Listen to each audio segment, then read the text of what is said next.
My name is Charlotte Ashford. I'm 32 years old. Last Christmas, my parents booked a $45,000 family vacation for everyone except me. Instead of a plane ticket to Aspen, my mother left me a note on the kitchen counter. Water the plants. Feed the dog. Pick up our dry cleaning. I found that note next to the receipt. 4 ski passes. A 5-star hotel room. Spa treatments. Private lessons for my brother. $45,000 for a trip I wasn't invited to. That was the moment I stopped being their unpaid servant. I stopped watering. I stopped cleaning. And I started planning. 3 weeks later, at their New Year's brunch, 40 guests, champagne flowing, I handed them a document that made my mother fall into her chair. Before I continue, please like and subscribe. But only if this story connects with you. Tell me in the comments, where are you watching from right now? Now let me take you back to December 15th. The day I found that receipt. I was sitting at the kitchen table. Laptop open. Spreadsheets glowing on the screen. Working from home. Or rather, working from my parents' home. The house I'd lived in my entire life. The basement, specifically. But we'll get to that. Mom walked in without knocking. She never knocked. She placed a piece of paper next to my laptop and tapped it twice with her painted fingernail. We're leaving for Aspen tomorrow. Here's what needs to be done while we're gone. I looked at the list. Water the orchids. Feed Molly. Pick up dry cleaning. Shovel snow if there's a storm. Accept any packages. What time should I be ready tomorrow? I asked. She looked at me like I'd spoken another language. Ready, Charlotte? Someone needs to stay and watch the house. She smoothed her blouse. You know Tyler can't miss this. He's bringing Emma to meet the family. Tyler. My 28-year-old brother. The one who got his college tuition paid in full. $180,000. The one who got a BMW for his 21st birthday. The one whose Manhattan apartment rent, $3,200 a month, showed up on our parents' credit card statement every single month. I didn't go to college. Mom said it wasn't practical for girls. Said I should learn something useful at home instead. So I learned to cook. To clean. To keep my mouth shut. Okay, I said. Just like I always said. Mom nodded, already walking away. Oh, and the orchids need distilled water. Don't kill them like last time. She disappeared upstairs. And I sat there staring at that list. Something was different this time. I just didn't know what yet. That night, I sat on my bed in the basement. No windows. Just concrete walls painted a cheerful yellow that fooled no one. Molly lay beside me. Her golden fur warm against my leg. She was 12 now. Gray around her nose. Slower on the stairs. She'd been my birthday present. The one good thing I got when I turned 20. I still had the registration papers somewhere. My name on the line. Charlotte Ashford, owner. Molly whined softly and pressed her head against my hand. I know, girl, I whispered. I know. My laptop pinged. An email notification. I almost ignored it. But something made me click. It was a forwarded message. Mom had sent it to Dad and accidentally included me. The subject line read, FWD, booking confirmation, Aspen Mountain Resort. I opened it. For guests. December 18th through the 28th. And attached. The receipt. $45,000. Ski passes. The presidential suite. Spa packages. Private ski lessons for Tyler. I read the number 3 times. Then I looked around my basement room. The second-hand mattress. The desk I'd found on the curb 6 years ago. The single lamp that flickered when the heat kicked on. I thought about Grandma. About the 5 years I spent taking care of her. Feeding her. Bathing her. Sitting with her through the long nights when she couldn't sleep. All the way until the end. Mom had said, family doesn't pay family. But Tyler got $500 a week to help Dad with the yard work last summer. Molly nudged my hand again. I opened a new browser tab and typed 4 words. How to check credit report. Something had shifted inside me. And there was no going back. The free credit report took 3 minutes to create. It took me 20 minutes to stop shaking. 3 credit cards. All in my name. All opened without my knowledge. The first one appeared when I was 19 years old. The exact year Mom convinced me to stay home instead of applying to college. Total balance across all 3 cards: $67,000. I scrolled through the charges. Furniture from Pottery Barn. First-class flights to Miami. Shopping trips at Nordstrom and Neiman Marcus. The billing address for all 3 cards: my parents' house. This house. But I'd never seen a single statement. My hands shook as I kept scrolling. I thought about every job application that had been rejected. Every apartment I'd tried to rent. The confused looks from landlords. The apologetic emails. Unfortunately, your credit score doesn't meet our requirements. I thought I was unlucky. I thought something was wrong with me. But it wasn't me at all. They'd taken my name, my social security number, my future, and they'd used it to buy furniture for their living room and take tropical vacations. Molly pressed closer, sensing my worry. I buried my fingers in her fur and focused on breathing. Ow. The anger came slowly. Not hot and explosive. Cold. Quiet. The kind that settles into your bones and stays. For 13 years, I'd been trapped in this basement. Trapped by a credit score I didn't destroy. Trapped by parents who smiled at me over dinner while they buried me in debt I knew nothing about. I closed the credit report. I opened LinkedIn.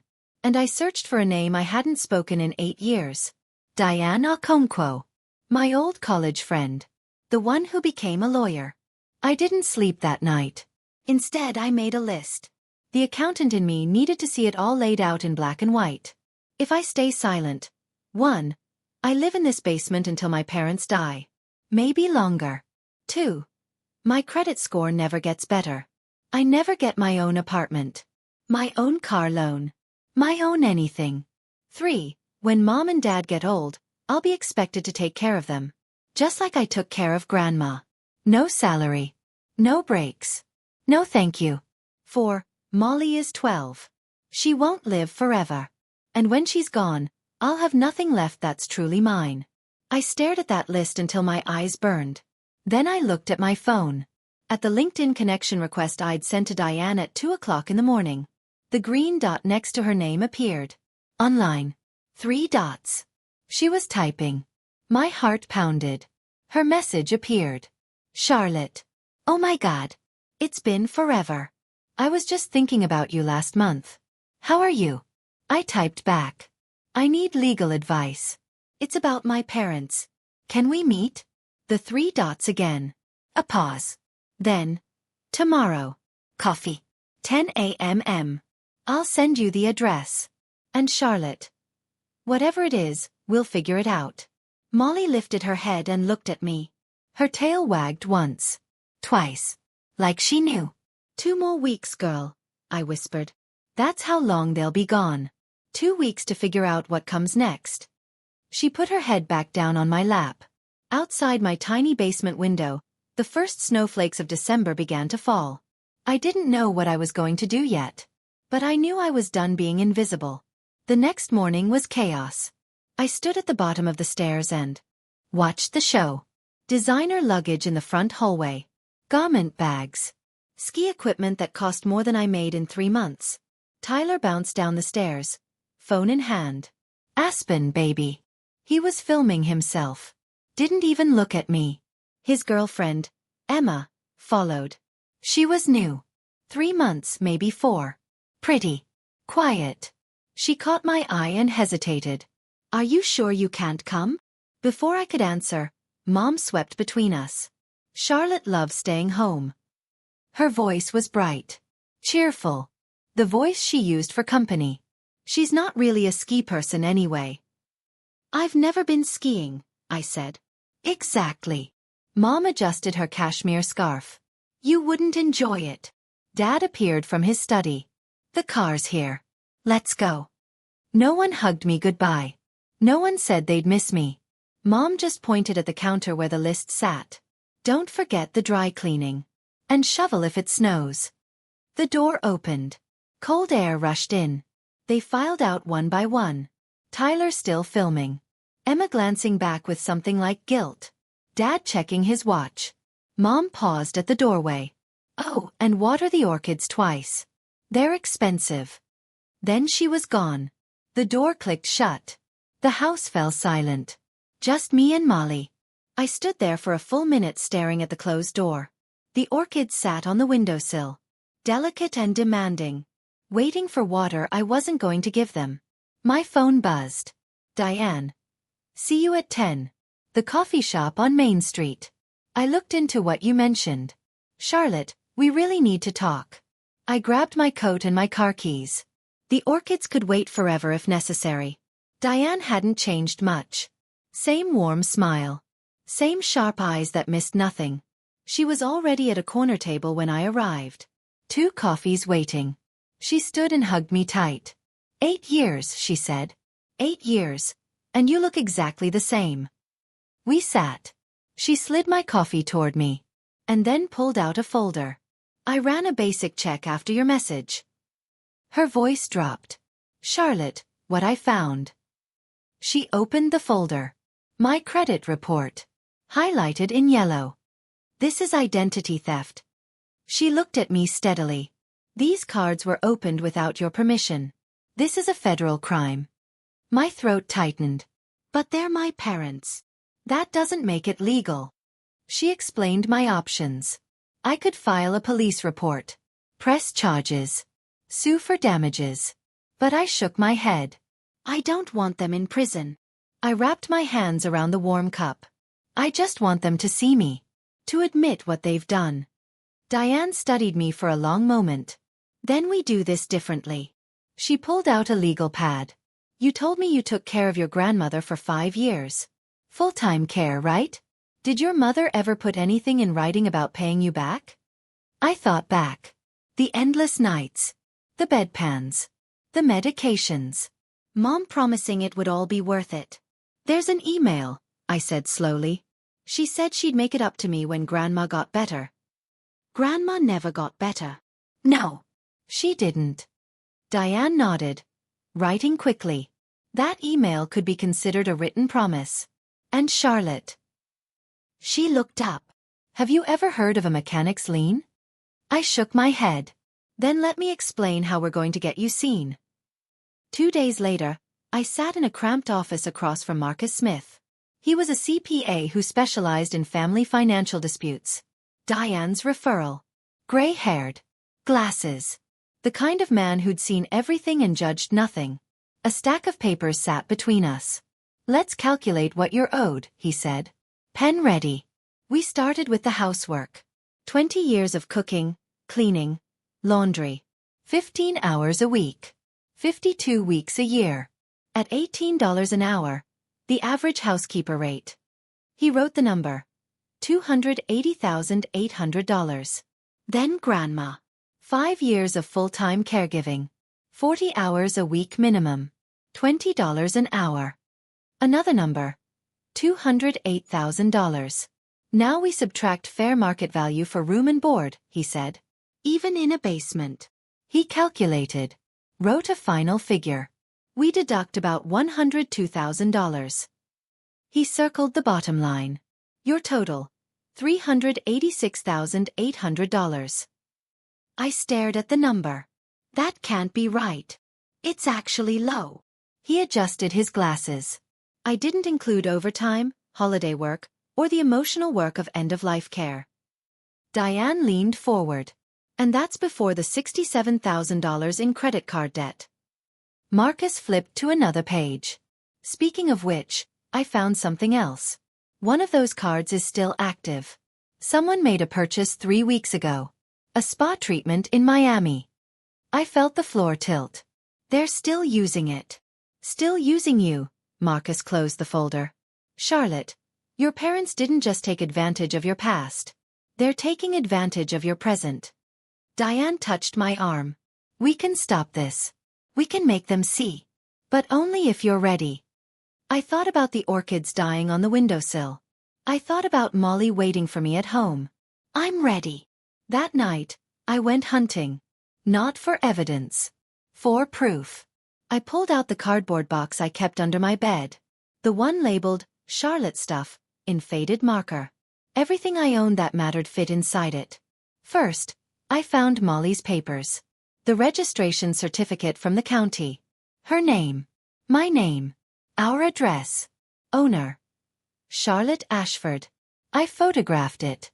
Saved it to the cloud. Emailed a copy to Diane. Then I kept digging. Beneath old birthday cards and a dried flower from prom, I found it. A printed email from 2019. The year Grandma's health took its final turn. Mom's words stared back at me. I know this is a lot to ask, but family takes care of family. When Mom gets better, we'll make it up to you. I promise we'll figure out something fair. Grandma died 14 months later. Nothing was ever figured out. Nothing was ever fair. I photographed that too. Then I sat back on my bed and looked around the basement. 10 years I'd lived here. 10 years of hand-me-down furniture and borrowed dreams. The walls felt smaller than ever. I started packing. It wasn't hard. I didn't have much. Clothes, books, laptop, the box of important papers. Every day while they were gone, I moved a little more to the storage unit I'd rented across town. By day 5, the basement looked almost normal. By day 8, it was empty. Molly watched me with wise old eyes. Almost there, girl, I told her. Almost free. My phone buzzed. A text from Tyler. This place is insane. You'd hate it anyway. Too cold. He included a photo.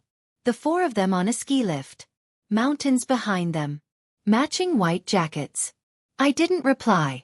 Some messages don't deserve answers. Diane knew someone. Her college roommate had a rental property. A studio apartment above a bookstore downtown. Small but clean. Bright. She won't run a credit check, Diane said. I vouched for you. I signed the lease on December 22nd. Paid first and last month's rent from my savings. The small account I'd managed to build from my remote accounting work. The studio had 1 room. A tiny kitchen. And a bathroom the size of a closet. It also had 3 windows. Actual windows. With actual sunlight. I stood in the middle of my new empty apartment and cried. For the next 6 days, I lived 2 lives. At my parents' house, I kept up appearances. Let the mail pile up. Ignored.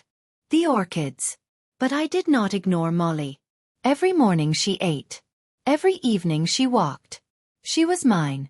She'd always been mine. The dry cleaning stayed at the cleaners. The snow piled up, unshoveled, on the front walk. Let the Hendersons judge. On December 27th, Mom called from Aspen. Charlotte. Mrs. Henderson said she hasn't seen you outside in days. Is everything okay? Everything's fine, Mom. I kept my voice calm. Just been busy with work. Well, make sure you clear the driveway before we get back. Your father hates when. Got it. Enjoy the rest of your trip. I hung up before she could say more. That night, I moved the last of my things. Just my toiletries. My pillow. And Molly's favorite blanket. I stood in the empty basement one final time. The yellow walls. The water stain on the ceiling. The room where I'd spent a decade waiting to be seen. Goodbye, I whispered to no one. Then my phone buzzed. Tyler. Mom's planning a New Year's brunch. 40 guests. She needs you to cater. You in? I smiled. I'll be there. Okay, I need to pause here for a moment. If you've ever been the responsible one in your family, the one who always shows up, always helps, always sacrifices, and you felt invisible doing it, I see you. Quick question.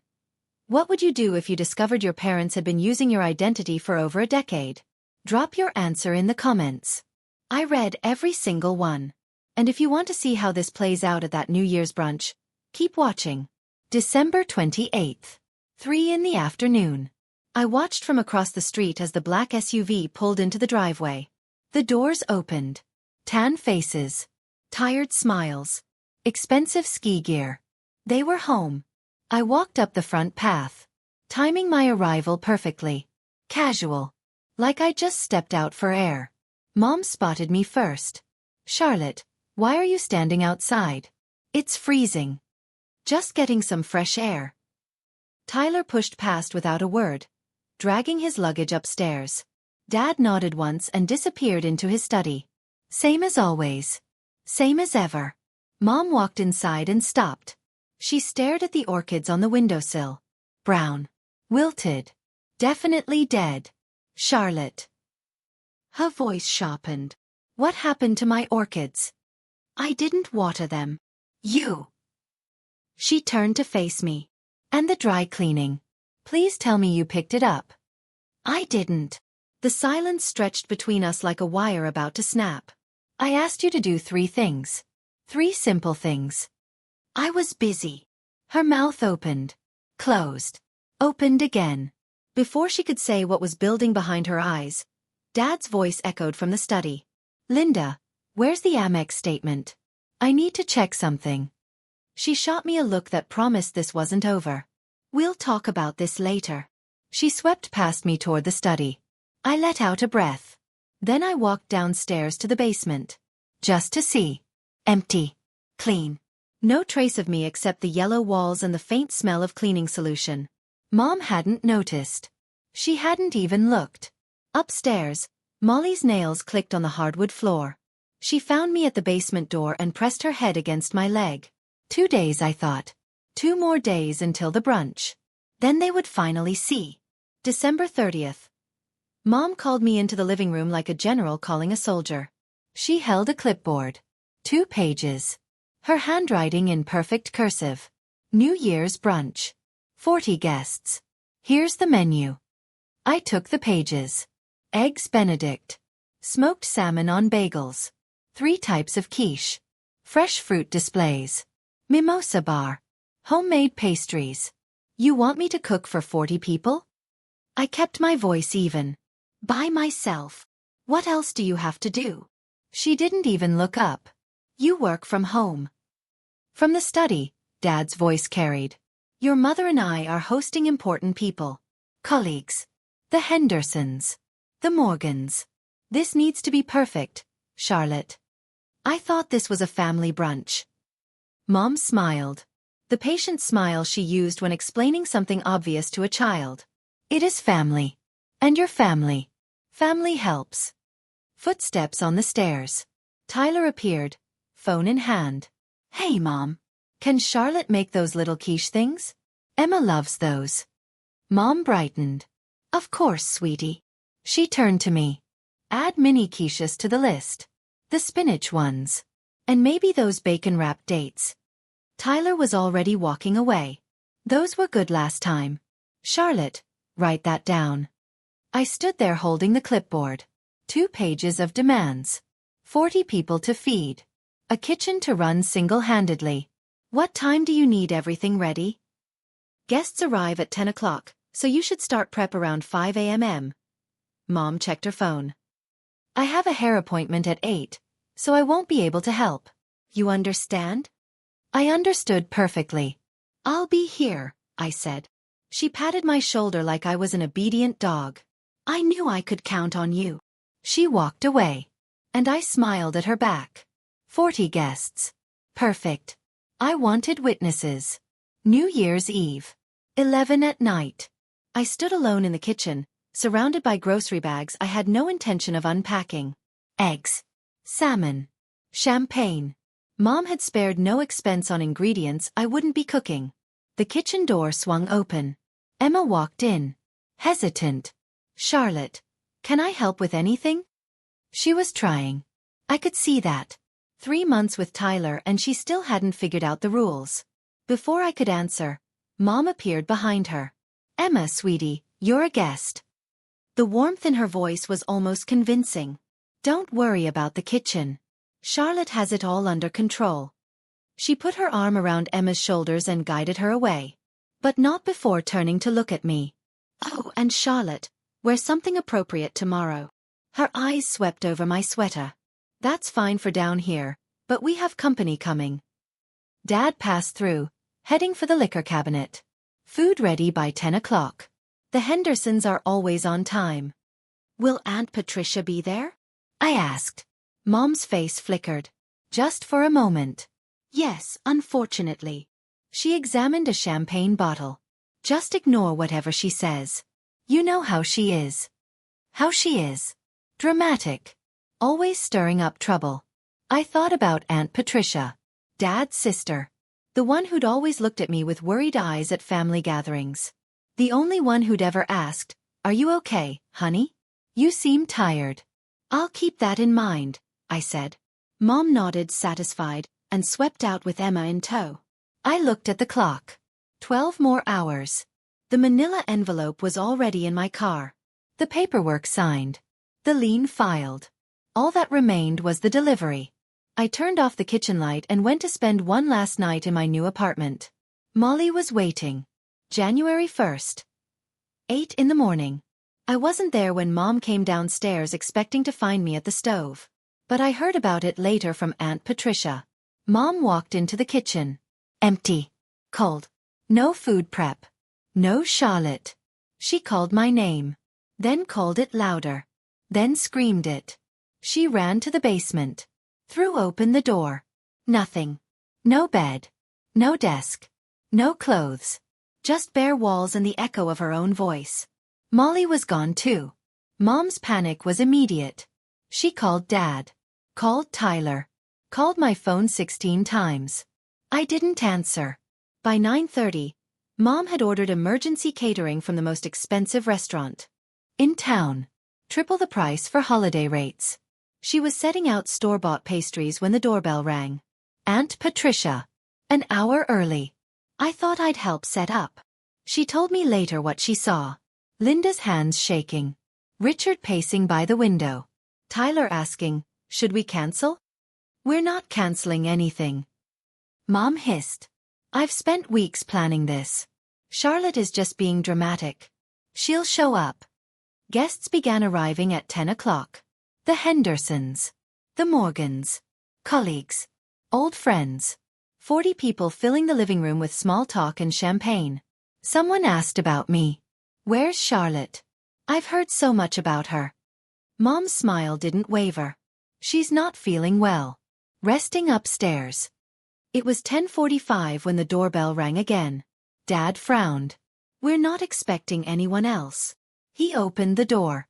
I stood on the porch. Not in an apron. Not in the kitchen. Not invisible. I wore a black blazer. Pressed pants. My hair pulled back. In my hands, a manila envelope.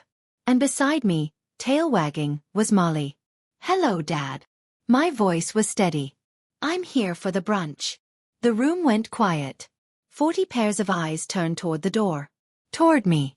Mom recovered first. She always did. She crossed the room with her hostess smile firmly in place. "Charlotte, sweetie." Her voice carried for the audience. "We were so worried. Are you feeling better?" She reached for my arm. I stepped back. "I'm fine, Mom. Never been better, actually." Dad closed the door behind me. His face was tight. "Where have you been? And why did you take the dog?" "Molly is my dog." I kept my voice calm. Factual. "Her registration has always been in my name." "Charlotte, this isn't the time," Mom started. "Actually," I said, "this is the perfect time." I felt the room's attention sharpen. Mrs. Henderson leaned in. Mr. Morgan put down his champagne glass. In the corner, I spotted Aunt Patricia. She stood near the fireplace, watching me with an expression I couldn't quite read. Not worried. Not confused. Hopeful. "I have something for you," I said. "Both of you." I held up the manila envelope. Dad's jaw tightened. "Whatever this is, we can discuss it privately." I've been private for 32 years. I met his eyes. "I think it's time for some honesty." Tyler rose from his seat by the window. "Sis, what are you doing? You're embarrassing Mom and Dad." I turned to him. My brother. The golden child. The one who'd never had to fight for scraps of attention. "I'm not here to embarrass anyone, Tyler." I opened the envelope's clasp. "I'm here to be seen." Mom's smile was cracking. Dad's hands were clenched at his sides. The room held its breath. And I pulled out the papers that would change everything. I handed the papers to Mom. Her hands were steady when she took them. They weren't steady for long. She scanned the first page. The color drained from her face. "What is this?" "It's an invoice." I clasped my hands in front of me. For 20 years of unpaid domestic work. Housekeeping. Cooking. Cleaning. Caregiving for grandma. All calculated at fair market rates. Dad grabbed the papers from her. His eyes darted across the numbers. This is ridiculous. $387,000? I rounded down, actually. Whispers rippled through the room. I heard fragments. Did she say unpaid? How much? For cooking and cleaning? Mom's voice turned shrill. We're your parents. We gave you a home.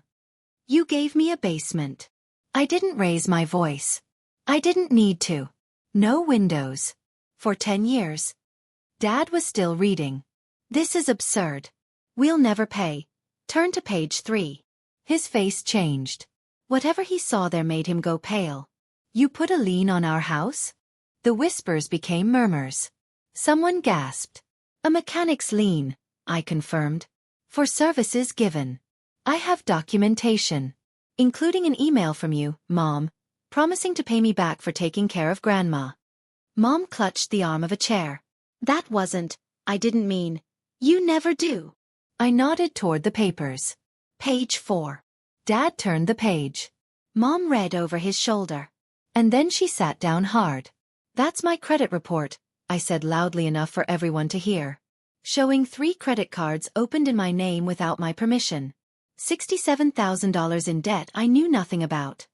The room went dead silent. Identity theft, I said. A federal crime. Dad opened his mouth. Closed it. Opened it again. For the first time in my life, he had nothing to say. Okay, this is the moment.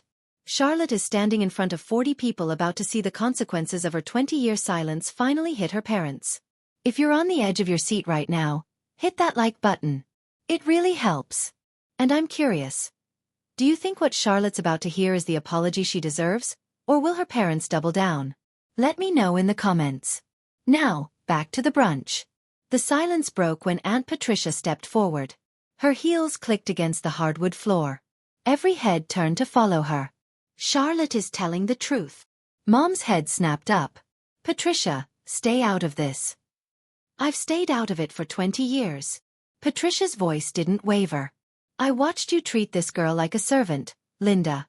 I watched you pay for Tyler's entire life while Charlotte couldn't even go to community college. Dad stepped toward his sister. This is not your concern. It is my concern. Patricia crossed her arms. Because I'm the one who paid for Charlotte's accounting certification 3 years ago. Behind your backs. I stared at her. You never told me. I wanted to. Her eyes softened when she looked at me. But Linda said if I interfered again, she'd cut me off from the family. The murmurs grew louder. I saw phones being pulled from pockets. Mrs. Henderson was already moving toward the door, clutching her purse. Mom tried to fix the room. Everyone, please. This is a family matter. Mr. Morgan stood up.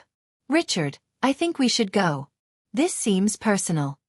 One by one, guests began leaving. Quiet apologies. Embarrassed nods. No one wanted to stay for the aftermath. Emma rose from her seat near Tyler. She walked toward me. Not toward him. I'm so sorry, she said quietly. I had no idea. Then she walked out the door. Tyler called after her. Emma, wait. She didn't look back. Within 15 minutes, the room was nearly empty. Just family now. Mom still sitting in her chair. Dad still clutching the papers. Tyler staring at his phone. Aunt Patricia standing beside me. And Molly, pressed against my leg. Her tail no longer wagging.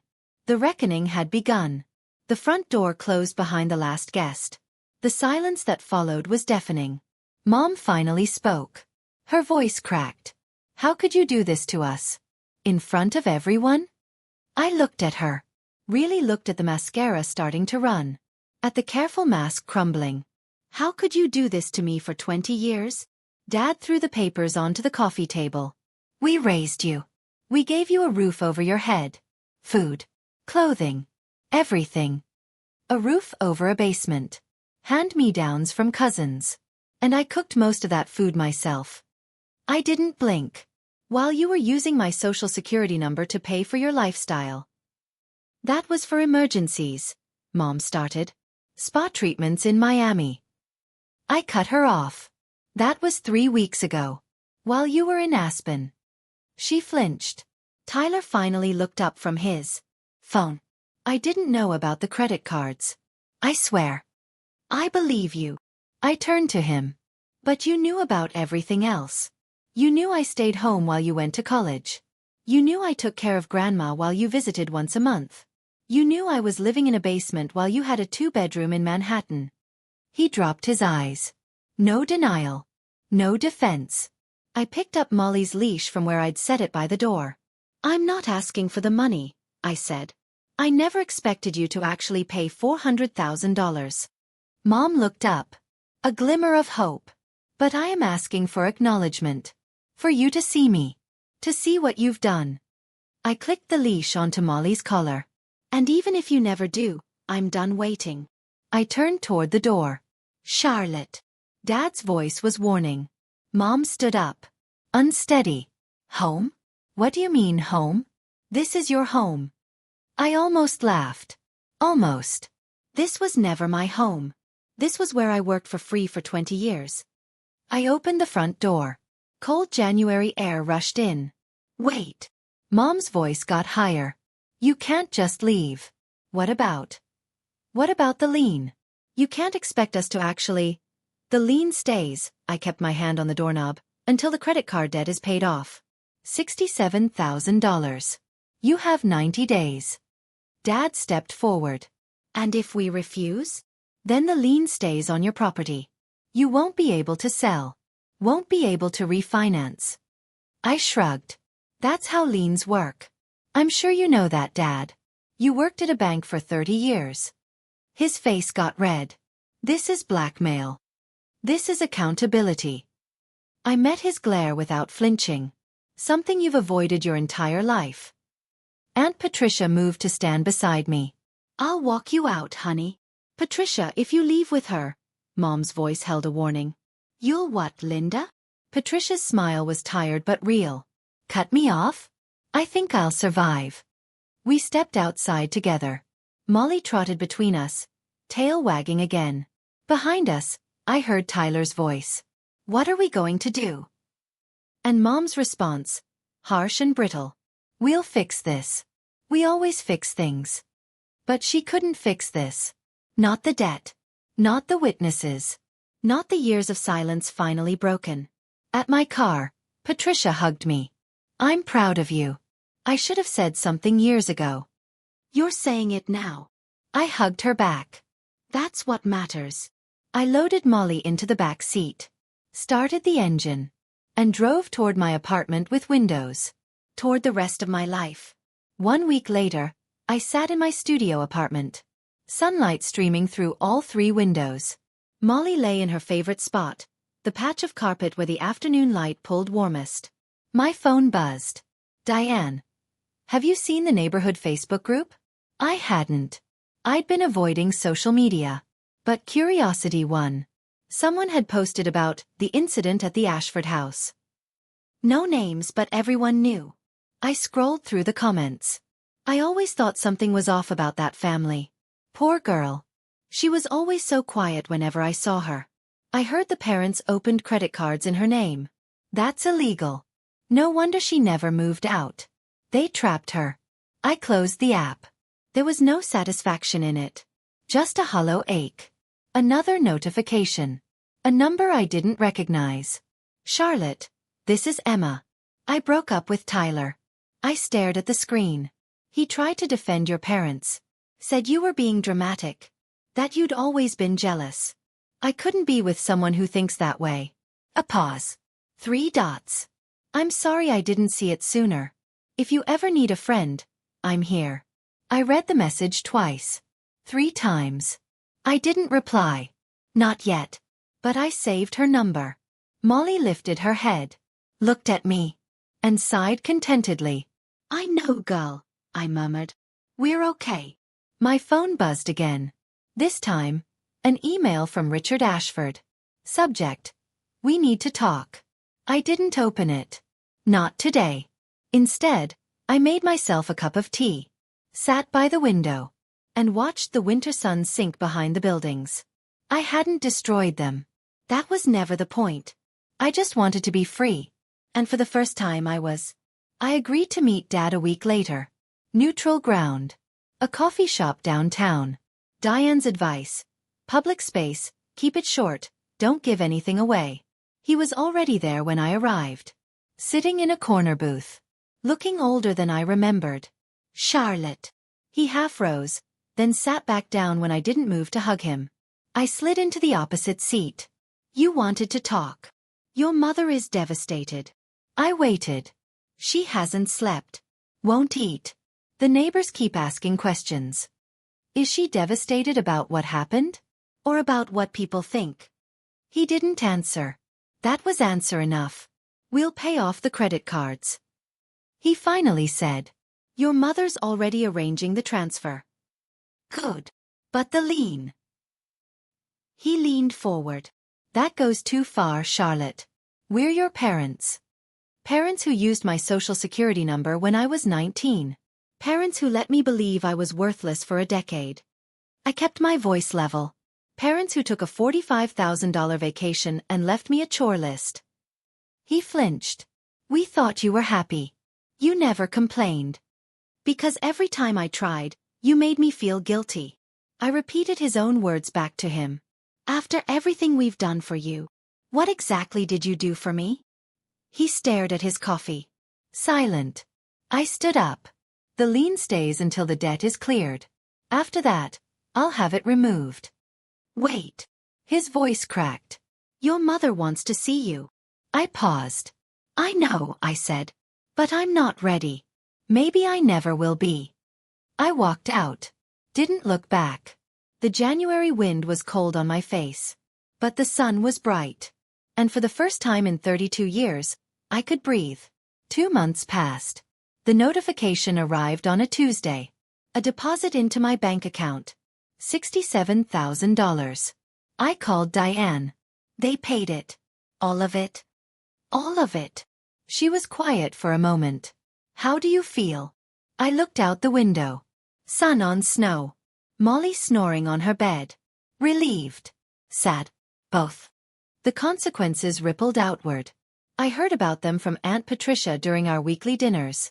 Mom had quit her social club. For health reasons. Dad stopped going to the community board meetings he'd run for a decade. Tyler lost his job. Unrelated, just bad timing, but he blamed me anyway. In a text I didn't respond to. The lien was removed. Clean. Official. Done. My credit score started its slow climb upward. Diane said it would take a year, maybe more. But it was moving. For the first time in 13 years, it was moving in the right direction. I got a raise at work. A small one. But it felt like proof.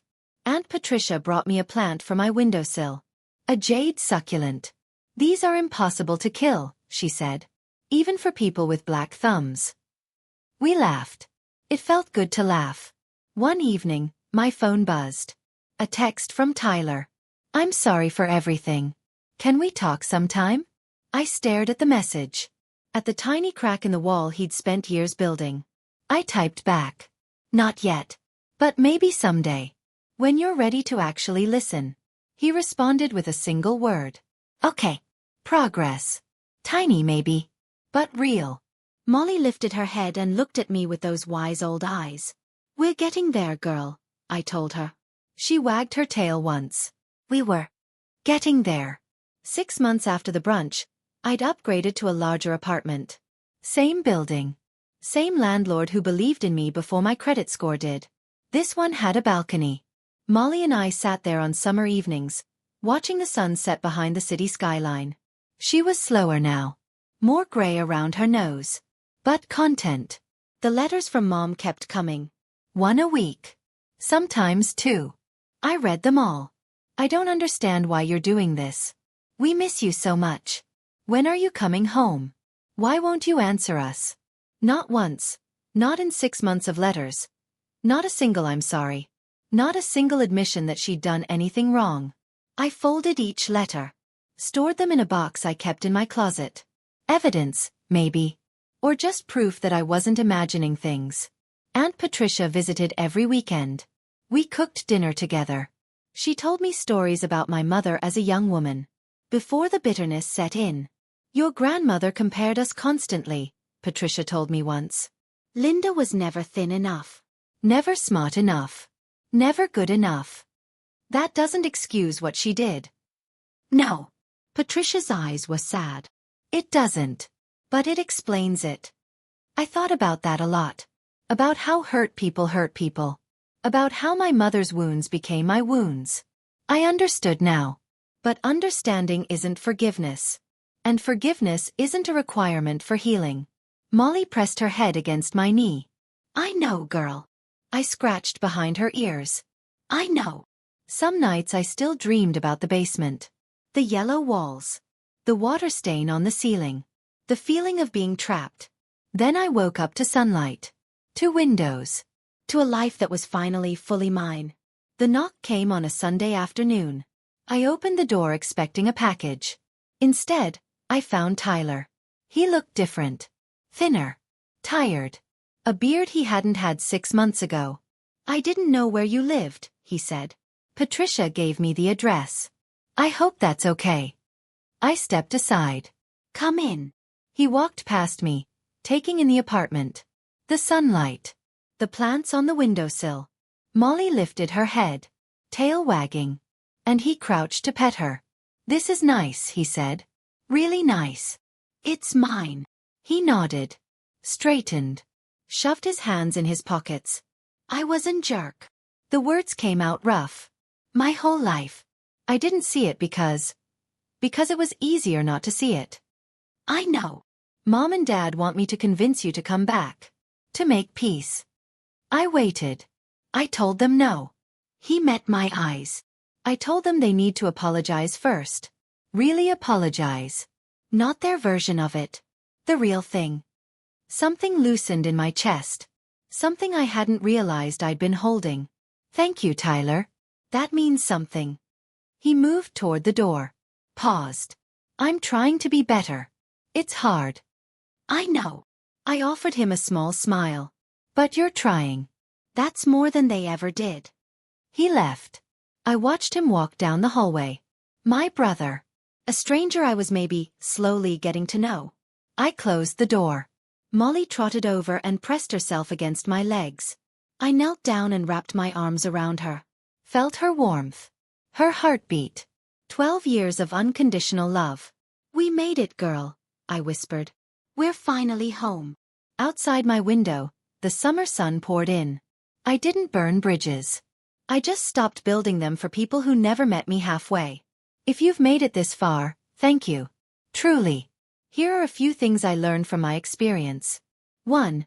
Your work has value. Don't let anyone, not even family, make you feel guilty for expecting recognition. 2. Setting boundaries isn't selfish. It's survival. 3. Sometimes the quietest person in the room has been carrying the heaviest secrets. If this story connected with you, I'd love to hear your thoughts. Have you ever had to set a boundary with family? How did it go? Drop a comment below. Like, subscribe, and check out the video in the description for another story about family, boundaries, and unexpected turns. Until next time, take care of yourself. Because you deserve it.